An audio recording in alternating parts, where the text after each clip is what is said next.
Well, then, just a short introduction, but I have preferred to do that in the context, even for our colleagues, to know what is happening here and what is the framework where we are working on. We would like to move to the first technology and business model in Europe, and then please, Thorsten and Rainer, if you could come here with me to start this first session. This first session is about what is happening in Europe.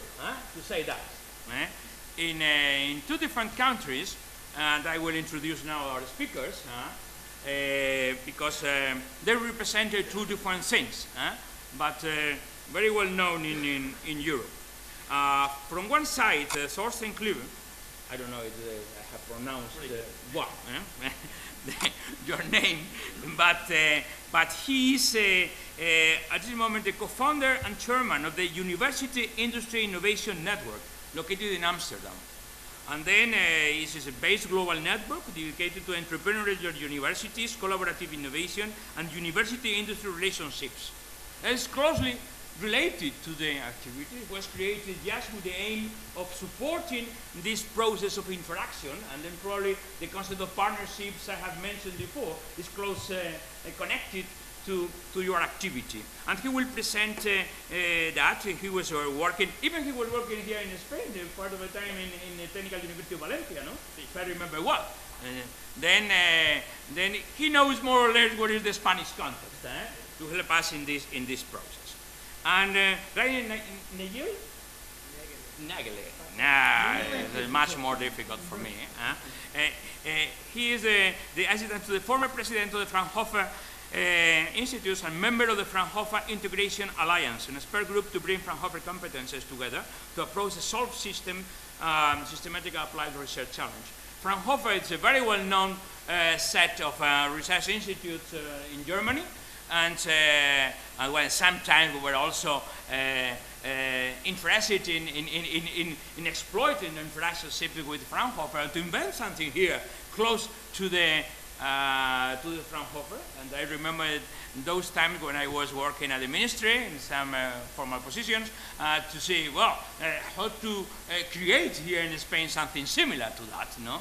Because it's also a good mechanism to link the activities of research centers and universities to the market and the support to many other companies. Then Rainer could explain us what is happening there. He's also responsible for one important thing. This is the field of the city of tomorrow, and which is also a very interdisciplinary mechanism with the introduction, if I know, from many different institutes of Fraunhofer and also many other partners. Then Germany, and here in Amsterdam, but representing the whole Europe, could give us a general idea about what is happening in this process in Europe. Then, Thorsten, if you'd like to start, the floor is yours. Thank you very much for coming.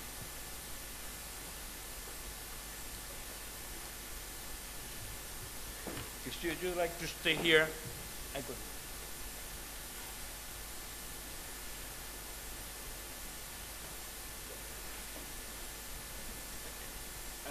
Good morning, ladies and gentlemen. It's a great pleasure to be here today.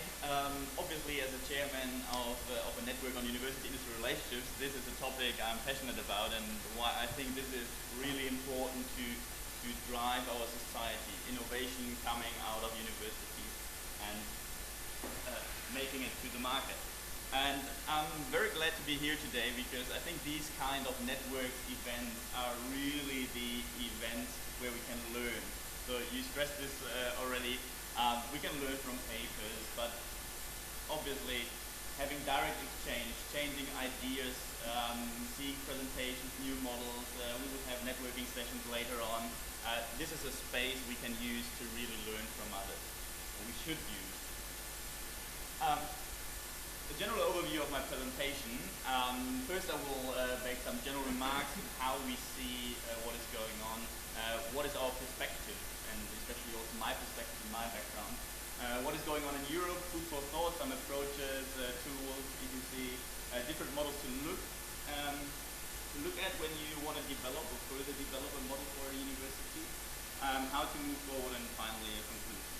So my presentation will be less about one specific model, as Rainer will present it from Fraunhofer, but rather bringing together some observations and some ideas from Europe, just to put some, or seed some ideas in your mind, which we can then further discuss later on.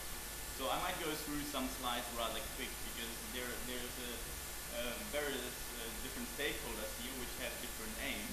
So I would like to give just more ideas in a shorter time, and then we can later on discuss this in more detail. Very briefly, where I come from, so the University Industry and Innovation Network, you just mentioned it, is based in Amsterdam. We're a recently founded network, however, it became very, very successful in just this very short time. So for example, last year we did a conference in Amsterdam with 338 participants from 48 countries. So the topic is really of high interest, and somehow it seemed that we did something correct when we started it. So after 1 year, a bit more than 1 year, nearly 2 years, it really took off already. But at the same time, I'm affiliated in Germany with a research center which is called the Science to Business Marketing Research Center. So this research center researches how to improve university-industry relations. So often people think we are the technology transfer agency of the university. We are not. We are just researching. We are just developing tools and approaches how to improve this process. So we are a kind of a scientific analytical unit looking at the topic.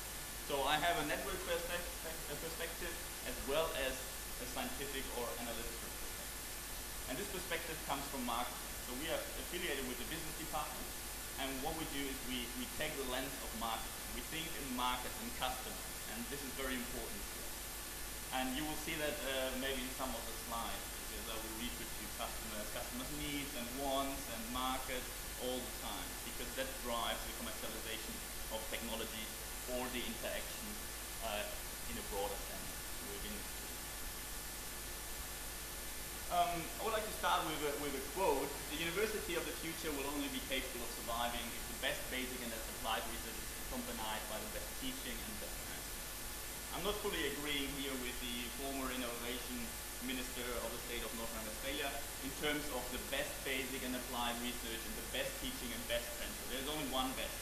However, if you do that well enough, that is important. So basically what he's saying is, I brought this as obviously gummy bears, I'm from Germany, you might know that. But I brought this picture to illustrate this. We often talk about the third mission. So here's teaching, here's research, and then there's a little guy, here's a third mission, technology transfer, innovation. Now, luckily, it is called sometimes engagement. So because the third mission already implies it is a third one. But it doesn't have to be, and it shouldn't be. You just mentioned this in your presentation as well. You said, okay, teaching and research is already well developed, and innovation, we try to push that a bit into the knowledge triangle, or make this a bit more important in the knowledge triangle. So here we can see another graph, just very briefly. It was introduced already, the phases where we are, the third generation. Let's say we now talk about entrepreneurial universities, quadruple helix, quintuple helix, however you want to call it, knowledge triangle. I mean, there are different words which are pushed by different organizations. Triple helix organization, association of the triple helix. The EC now has knowledge triangle. The entrepreneurial universities concept is now brought up because entrepreneurship is this fancy buzzword at the moment. Everyone wants to be entrepreneurial, which can also be a problem. In Germany, for example, we translate this word to unternehmerische Hochschule, which is basically means like a university working like a business.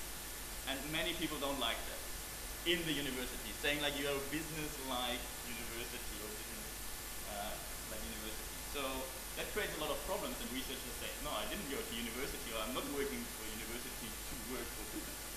That's not my job. So that's why I'm very happy that this word engagement comes up more and more.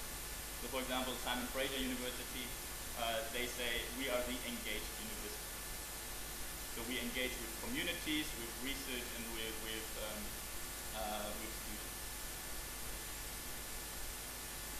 Here's another view you can have. It's basically the same thing, the civic university. So you have teaching, research, and what I just said, engagement. So there are lots of models. But I think we are all on the same page in terms of why we are here and that we need to foster this, this interaction between the three different dimensions, or you could even add society to this in the quadruplet. Okay. However, what I would like to stress as well is you see more and more the term university-society relationship. I heard that in Spain quite often. I know that, for example, in Barcelona, the Association of Public Universities of Catalonia, they say university society. Not university industry. Before it was university industry, university business, academia business, whatever that. But now it is society. Because the university wants to contribute to society. Yeah, in a perfect way, obviously, yes. So in teaching, we do that pretty well. We educate our students, okay, and they work and we contribute to society. However, with research and technology, the way is a bit different. So in a perfect world, sometimes I think when researchers talk to me, they would like to have a not-for-profit company here, they have the technology here, and they bring it to the market. But not-for-profit organizations don't do that at all. So normally it goes like this, there is the business involved. But the business is part of the game. It is not necessarily the evil stakeholder in this process. We shouldn't see it like this. We should see it like there is this transfer which we want to make. We want to indirectly contribute to society, and we need businesses for this. They need to create these products. We have this valley of death which was just described. So we have the technology, but it's not market ready. And we as a university, we don't want to offer products to the market. That's not our job. So it is very important that we understand the important role which businesses have, and that we communicate that to our researchers, so that they feel comfortable and feel also rewarded for working with business. Not that they say, oh, you're not a good academic because you work with businesses. Yes, like you are steered by businesses. So at good performing universities simply communicate this well. This indirect effort or this indirect linkage between the university and society where business is a crucial part. Research also has shown this. If you ask researchers when they talk about their research project, as soon as there was a significant benefit for business, they don't like to talk about it anymore, which is not a very helpful fact. Okay, that was just a very short introduction. What is going on in Europe would be the next question. We can talk about many different things, like the EIT was different, European Institute of Technology, pushing forward the KICS now, doing a lot of studies, the entrepreneurial universities concept. We have now certificates for knowledge transfer professionals. There are many things. However, I would like to keep that rather short to move to the individual ideas and tools. So here are some of the elements in commercialization programs which I will not target. So involvement in clusters, you have technology brokers helping you with the technology. You have these web-based technology platforms like get2.com where you just put your technology on it and hope someone might buy it. We do a lot of events, you might do a lot of events, IPR, intellectual property rights, living labs, proof of concept center, spin-off, and so on and so forth. A lot of elements. So that shows already the complexity, and I think we have seen that in the previous presentation already, how complex this all is. Like how many different activities do you have? How many different structures do you have to create? It is a really complex thing to manage. So good luck with in the next years to really improve this really complex phenomenon.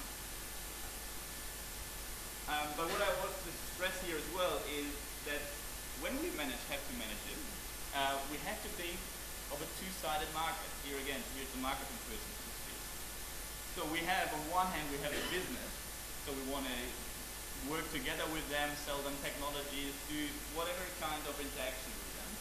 On the other hand, we also have the researchers and the students providing with us with actually the knowledge and the technology. So in marketing, we call this one external marketing, and the other one, which is fairly unknown to non-marketing experts, is internal marketing. So you have to sell yourself and your institution, your program, to your own employees as well. So take just say this is a customer as well. My researcher in that lab is a customer. I have to treat him like a customer. What are the needs and wants this researcher has?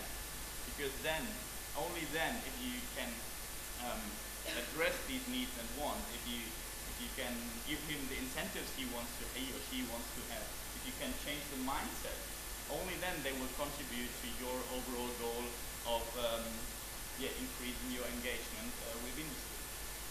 So this is an important fact, because the entire system doesn't make any sense if you don't have any researcher students supporting you, and it also doesn't make any sense if you don't have any businesses who actually benefit from the technologies which you create.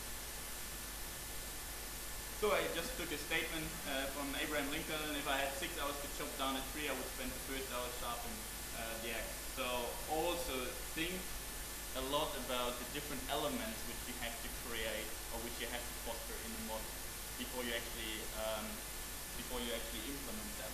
And also think first, don't forget about your research, about the site we provide you with, the great thing. We come to that in a second again.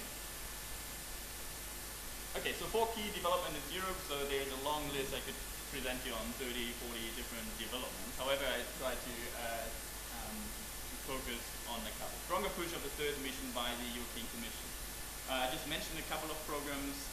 However, also the European Commission is putting more money in researching how to interact with it. For example, we did a study on the status quo of university business cooperation in Europe.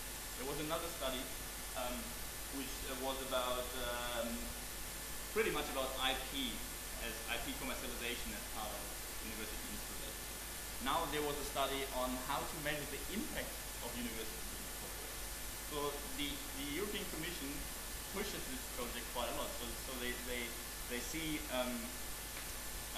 the value. They see quite a lot of value of developing the instrument, helping universities to build a model for themselves. Professionalization of the management of new entrepreneurial universities. So I focus here on the terminology entrepreneurial university. Because now universities move more and more into developing these models, creating the structures and approaches and the processes for all this, they need to have some kind of guidance. So otherwise you start as a vice president for research and technology transfer with a whiteboard and you start drawing. I could imagine that works like this. But you need a kind of a framework which you can hold on. And for example, in the UK, I'm not sure if you're familiar with the program, there is a program called the Entrepreneurial Universities Leadership Program. So this is managed by NCE, the National Center for Entrepreneurship Education, and they educate the university leaders in how to transform a university to an entrepreneurial university. I'm not sure if in the US, for example, a similar program exists, but more and more there is a demand that the leaders need or want to have some guidance, some framework they can hold on and not start with a blank slate. More and more focus on long-term relationships compared to patenting and licensing. That is a difference we have in Europe compared to the US anyway. So the US has a lot of technologies and a lot huge focus on IP, on commercialization, whereby we focus more on relationships, collaborative research, the contract research, involvement of businesses in curriculum development, all these non-IP focused interaction types of channels. However, the best way obviously is to combine them. And it is not the one or the other. It is not we focus on IP or we focus on partnerships. My university, for example, focuses pretty much on partnerships, but still does some IP in some areas. So, for example, in chemistry, that makes a lot of sense. However, in other fields, they say, okay, if there is no business partner involved in a research project, we don't do that. Very, very strong opinion on that. And lastly, increase best practice sharing. As mentioned before, this is crucial that we learn from each other. And we have more and more studies or reports with these best practices. However, I'm not sure how many best practice papers you read, but it is kind of a very inefficient way of learning at the moment. Because they are not linked to data or problem. It is not that there is one database saying like, my problem is, and you state, my problem is my researchers are not motivated, then you click OK, and then it gives you 10 different case studies telling you how to do that. Like a list of approaches you can take. No, you now have to go online and say, best practice, entrepreneurship, fostering entrepreneurship, and it takes a long, long time, and there's no structured way yet how you can improve the program of your university. So this is really something which we want to push through our network. So collecting all these and structuring them in a certain way that the person who wants to use it see immediately the value of this individual case study or approach. Here I brought a couple of slides from the study which I just mentioned, so the status quo of university business cooperation in Europe. You will see that in the slides, I guess they will be sent around. I don't want to present too long on them, but basically you see the extent of implementation that is across Europe. So there was 27 member states plus six more affiliated countries, associated countries which might join in.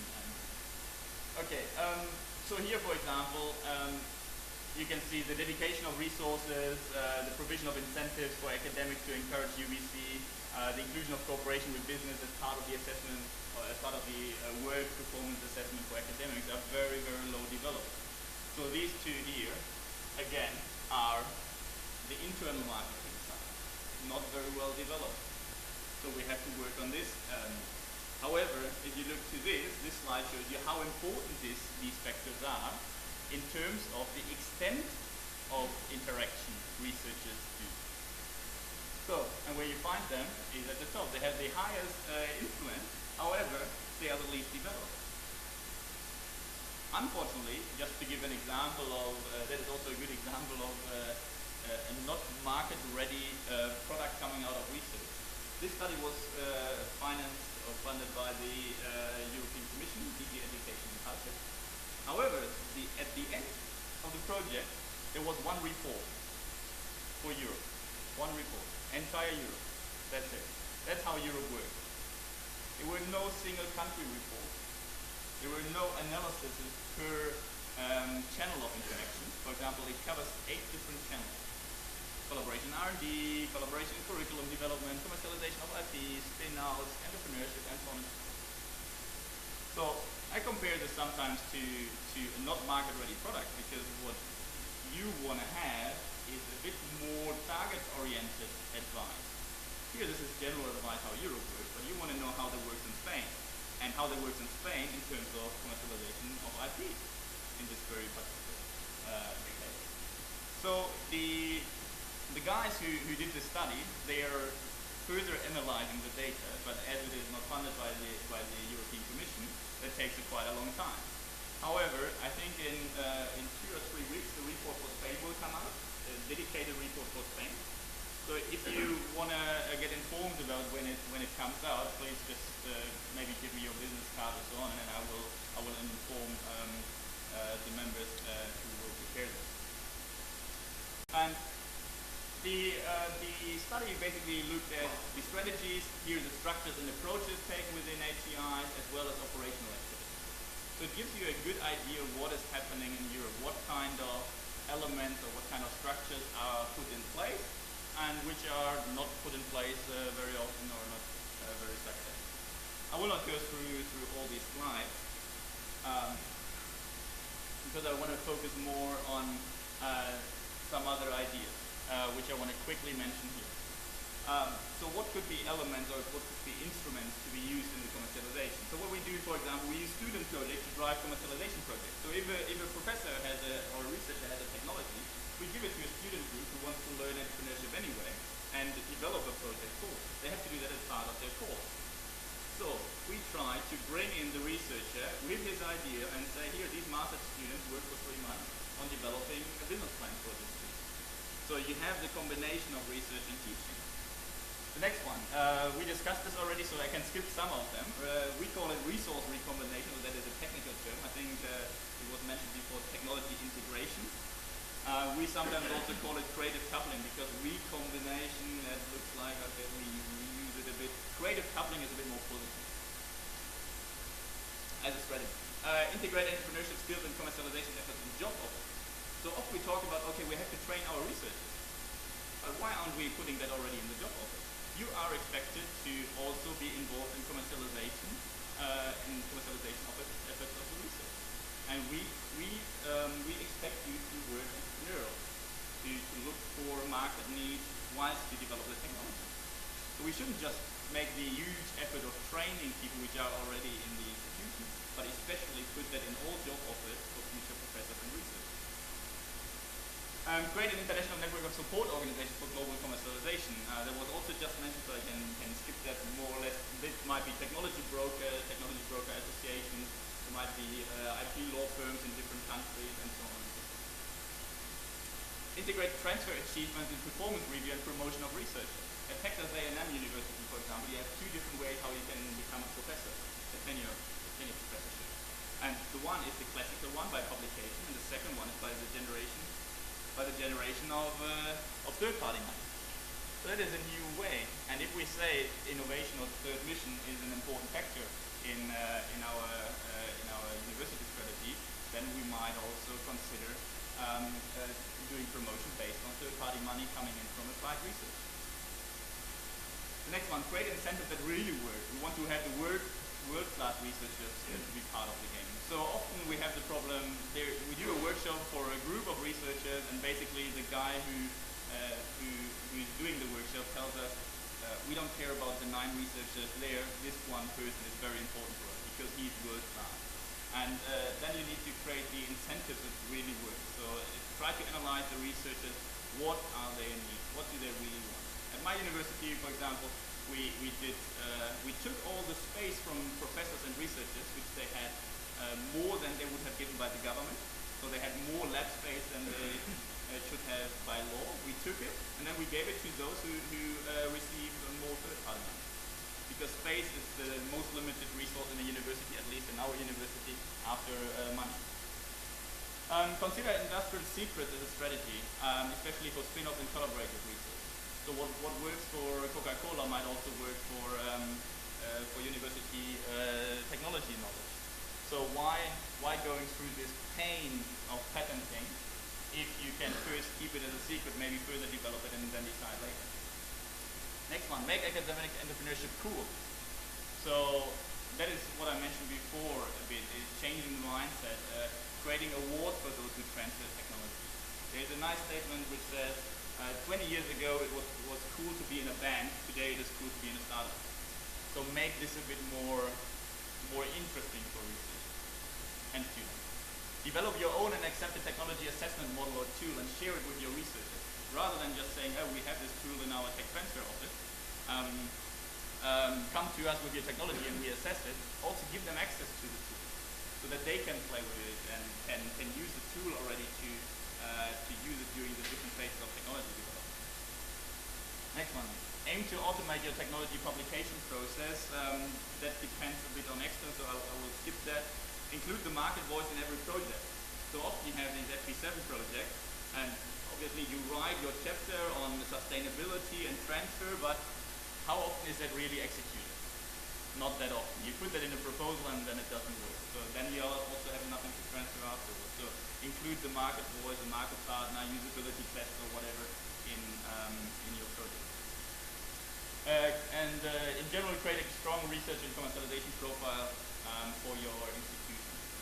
So people should know what you are special for, what kind of research field, for example, and that you are an entrepreneurial university.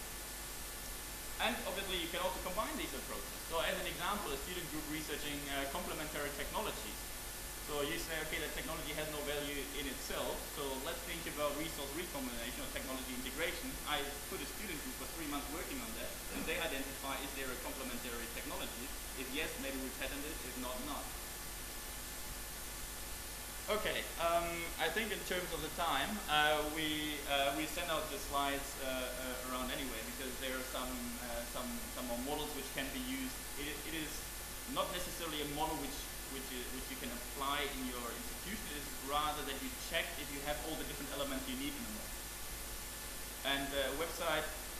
So, for example, this is just one example of also check that you understand culture and leadership in your program, how you engage with stakeholders, the structures and approaches you have, how you manage the process, the promotion, or the resource activities. So these might be checklists for your program development. And also there is one from the European Commission, just launched. Here you can assess on a website if you're an entrepreneurial university or not. Not if you are, how entrepreneurial you are, let's put it like this. And here you also have different fields. It is not a ranking, it is a self-assessment.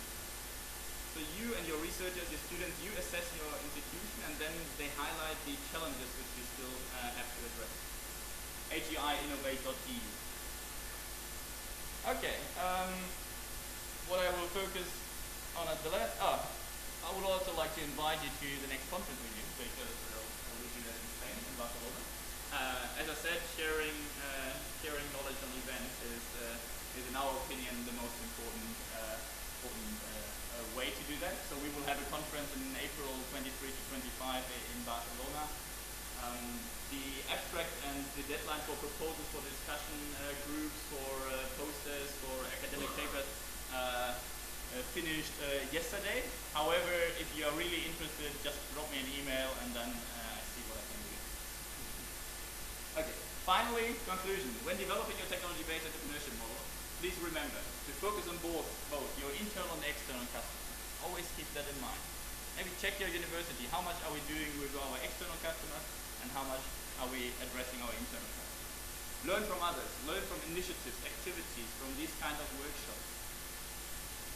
Look for synergies within and external to your organization and your program.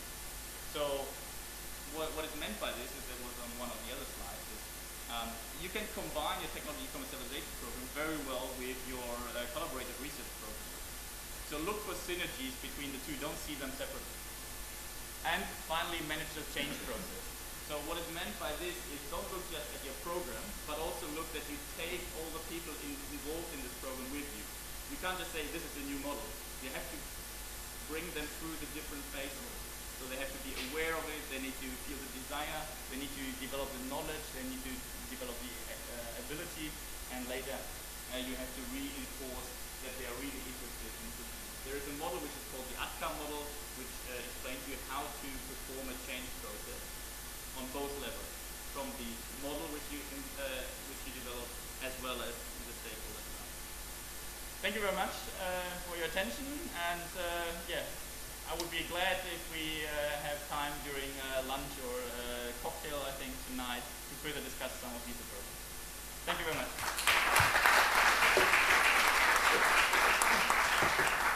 Thank you very much. I propose to move to the next speaker, and then we will have some minutes for questions. Then Rainer will offer us the views from Germany and from Fraunhofer Institute. So, Okay.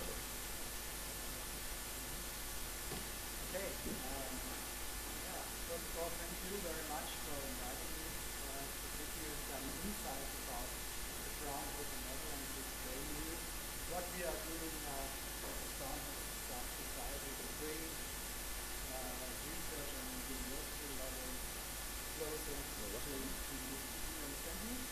yeah, Now? yeah. So, future with innovation. This is what matters for Fraunhofer, or for people who are within Fraunhofer, and therefore we are undertaking applied research of direct utility to private and public enterprises and a wide benefit to society. Our customers are industry, the service sector, and public administration.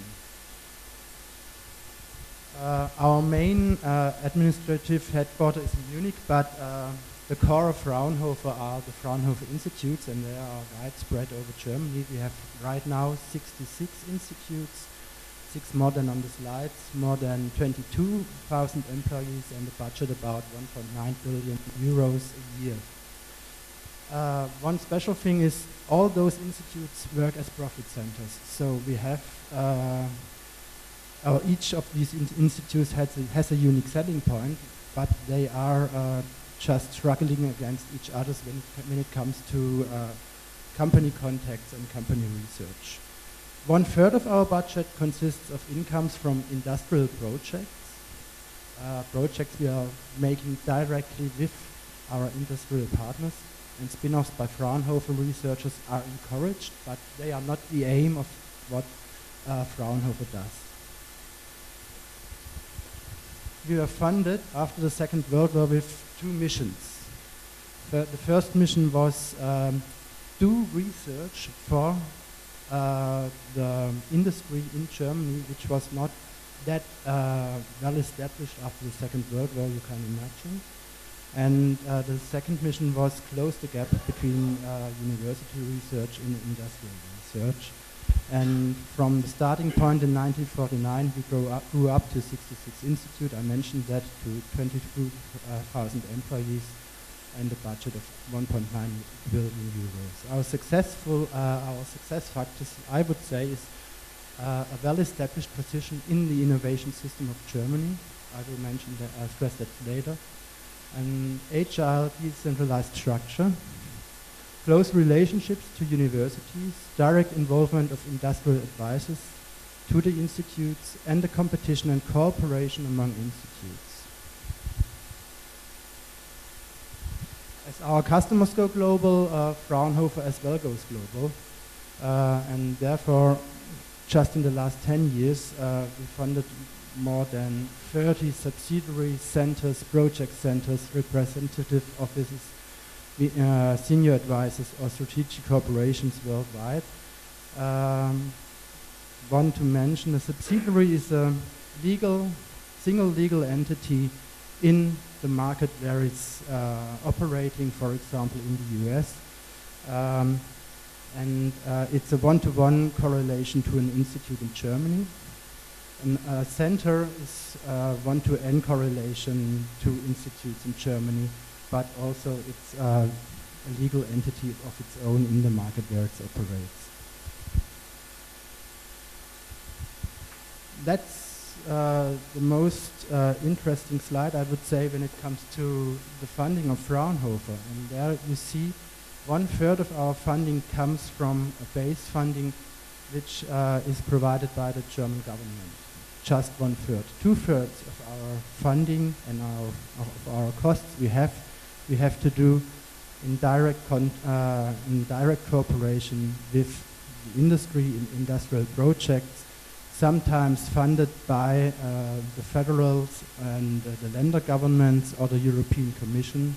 But as I mentioned before, 1/3 of our revenues come directly from direct industry contracts on research. We have a few other incomes on licenses and so on, but it's not the main revenues we get from this channel.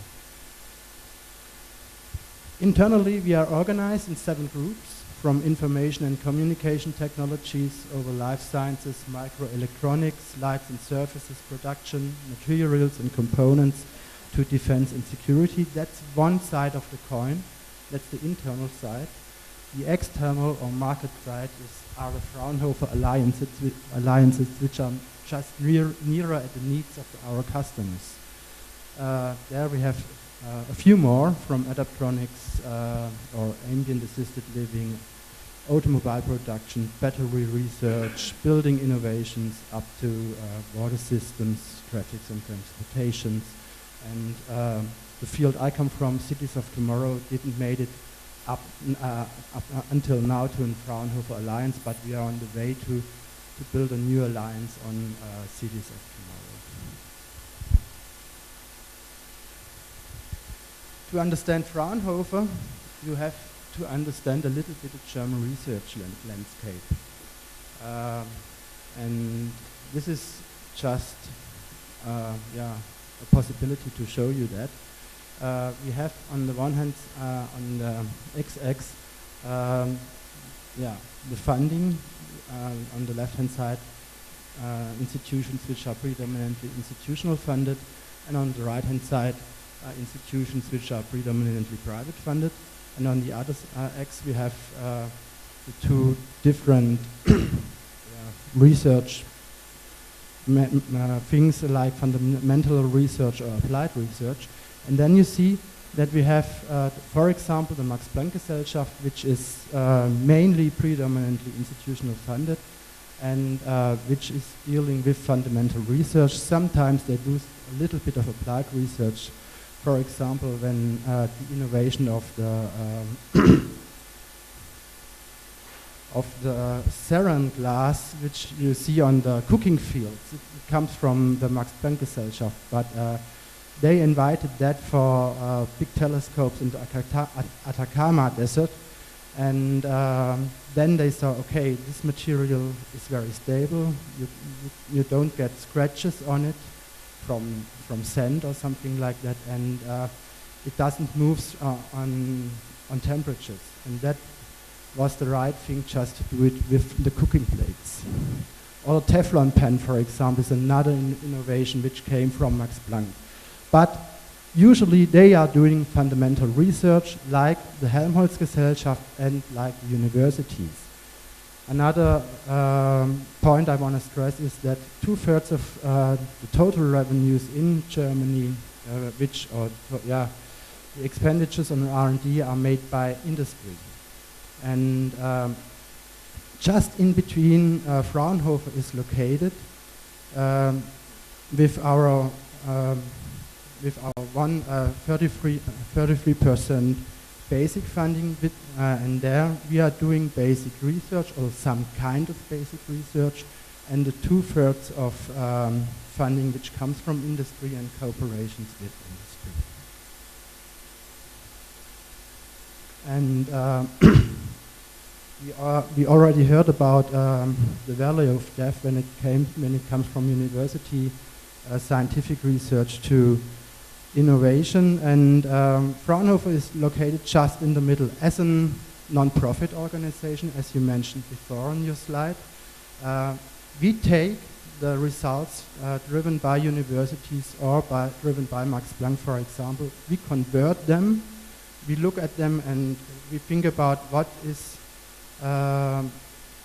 which are the right technologies just to promote them to industry, and then we do our own applied research on those technologies and bring them to the industry. And one example for that is the LED example. The fundamental research for that was, or the research challenge was efficient light emitting diodes, which was, this research was driven at universities and the Max Planck Gesellschaft. The challenge for Fraunhofer was just, to innovate so-called luminescence converter, a converter which absorbs blue light and converts it into yellow light, and the combination of blue and yellow appears white. That was the main research, applied research, which was done at Fraunhofer in this example, and then together with Osram, we did the successful commercialization of white LEDs in lighting, for example in cars or just in lamps we have right now in the households. So here we see another triangle, and that's the Fraunhofer triangle. We are in the middle between research organizations, universities on the basement, and the industry on the top. And to do our work, we need cooperations with the research organizations and the universities.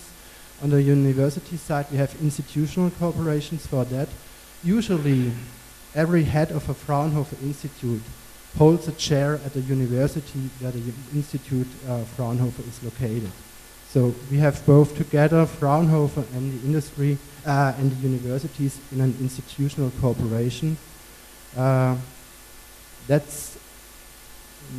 That's challenging on the one hand side, and the challenges are those Thorsten mentioned, for example.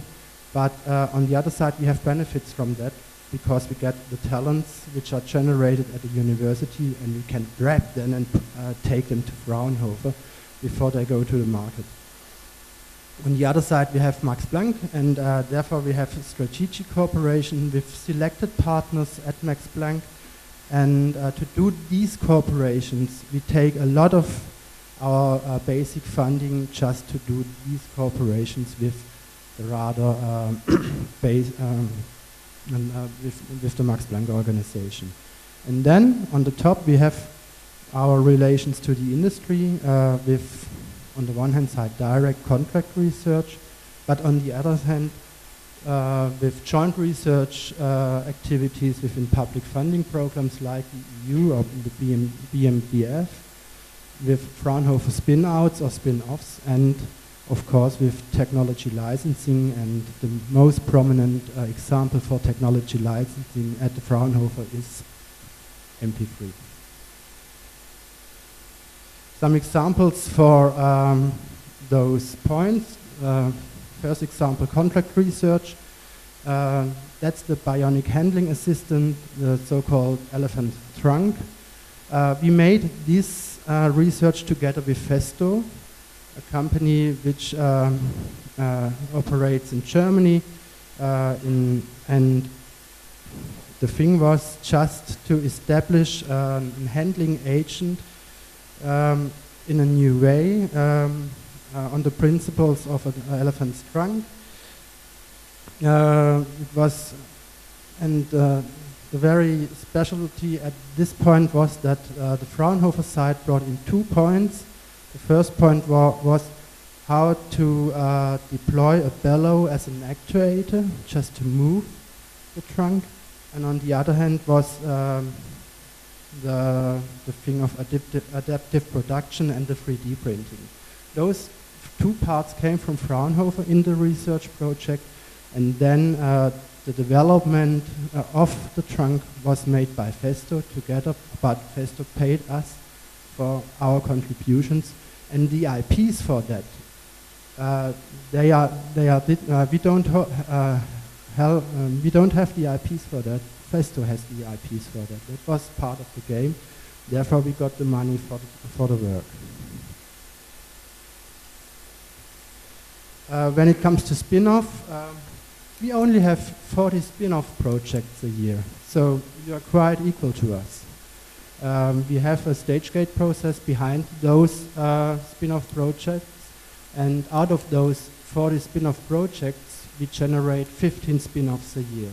Not very much, but that's not the main goal of Fraunhofer, to generate spin-offs. And what we also do, but in a very limited way, are equity investments. We have around 10 equity investments a year. Currently 80 equity investments in our portfolio. Our rate of insolvency for equity investments as well as for spin-offs within the first 3 years after being founded lies under 4%. So I would say we're on a good way. R&D and licenses revenues from young spin-offs are about 20 million euros a year, so within a budget of 1.8 billion euros, that's not that much. And revenues of sale for companies' shares are volatile, and we can't realize they can only realize in a long term. A spin-out example is Concentrix, maybe also known here in Spain, because right now there's also a Concentric Iberia daughter society for that. The business object is the production of so-called CPV power plants for sunny regions. They have right now 85 employees. They were founded 4 years ago out of an institute in Freiburg, and right now they produce those concentrating optics for those PV panels and bring them in the market. Last slide about the growth in inventions and patents. Right now we have around 6,000 active rights and patents and application. Innovation disclosures are 669 patent applications a year, about around 500. And to be honest, most of those active rights we own right now come from MP3 and the MPEG standards. These are just, I would say, mainly 1/3 out of our active patents are in MP3 and the MPEG standards. Yeah, that's so far my inputs from the Fraunhofer model and the Fraunhofer Gesellschaft. Thank you. Thank you.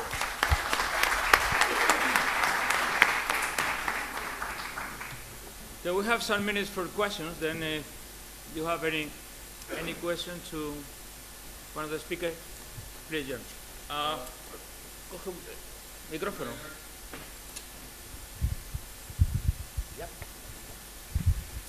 I'm kind of surprised at how small the licensing revenue is compared to the total budget of the Institute, and especially given MP3.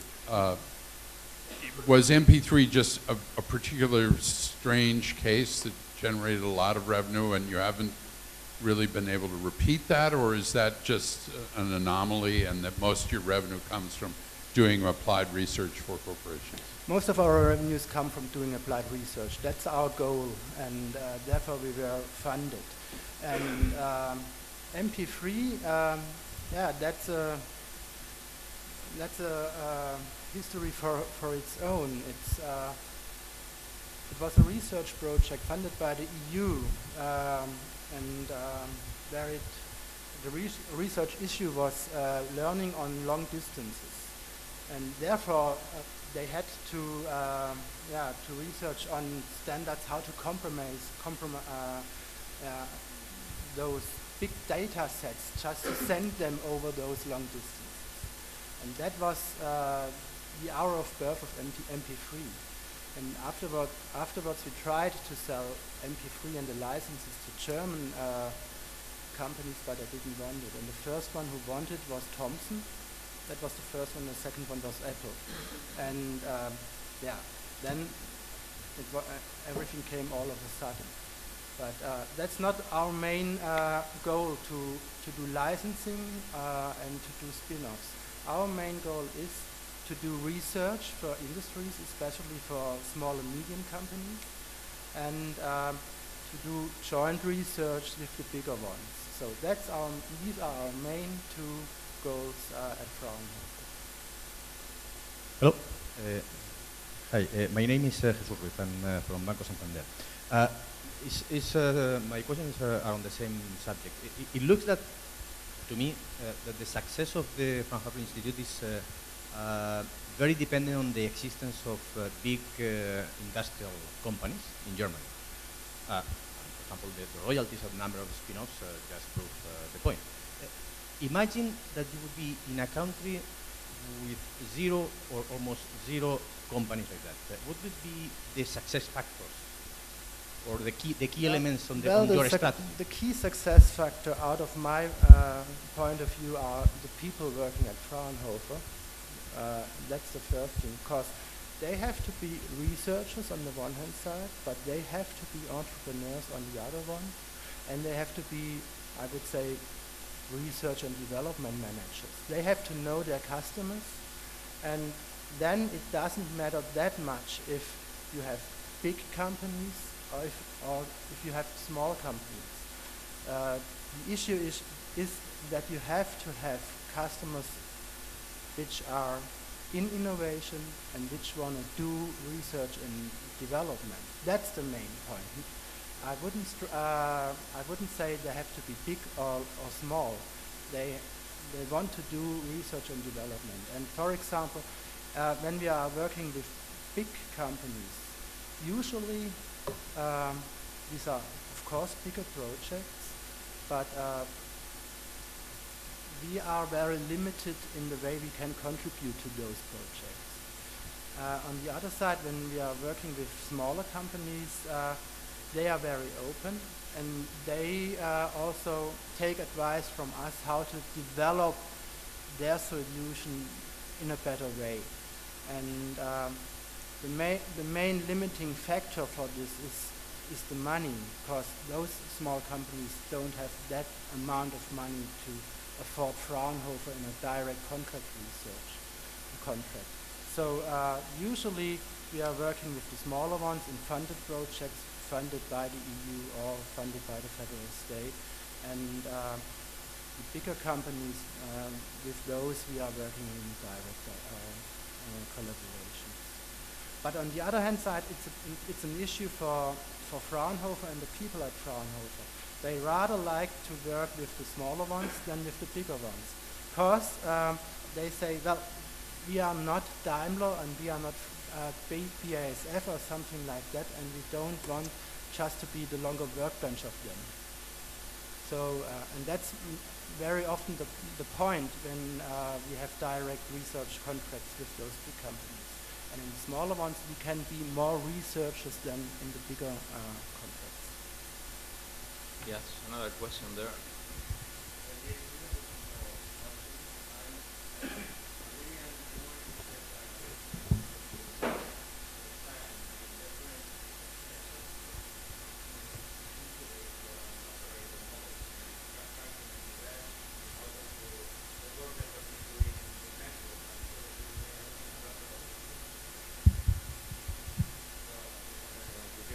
I guess I may have seen different sort of models, right, in terms of incubators and as well as accelerators coming from the university. So you just could share some of them that you have seen that really work.